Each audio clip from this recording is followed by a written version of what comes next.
Plum needs you now. 103.9 The Fish. I'm Jodie Stevens. My special guest in this morning is, well, I'm not allowed to know her name, but she is the Courage Girl this morning. Thank you for coming in. Jodie, thanks for having me. Yeah.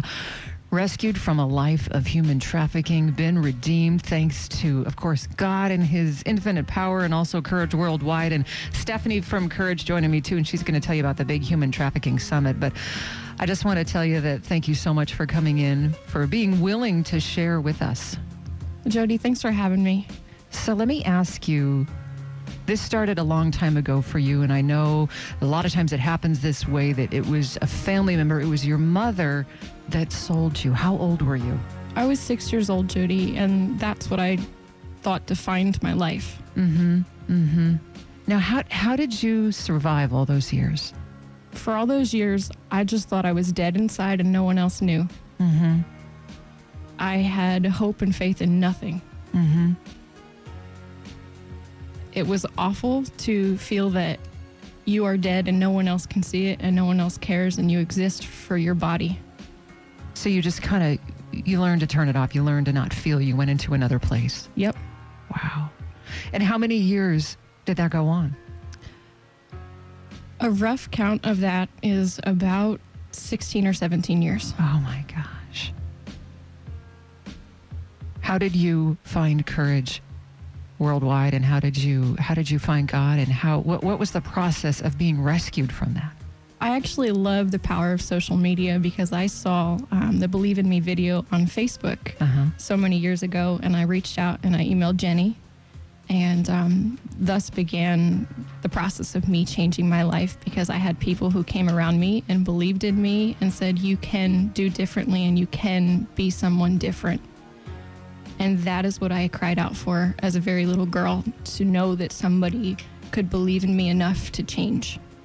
And what was that like to realize, wow, people love me, God loves me, all of that? That must have been like, what was it like having to work through all of that, the process? I guess what I'm asking is, what did it take to get you free? Because it wasn't easy. It wasn't easy at all, Jodie. What it took was people around me to cheer me on the awful days and look at me and see potential inside of me instead of just the despair and the hurt that I came from.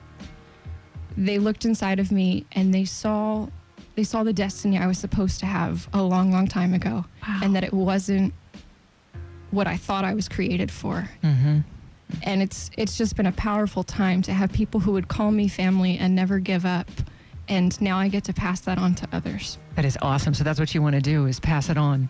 Yes, I do. That's I want cool. to use my freedom to show other girls that are in darkness right now that it does not have to be that way. God has been miraculous to me in almost 3 years. And here's the thing. We need people to get involved in the fight. Men, we need them too, especially, right?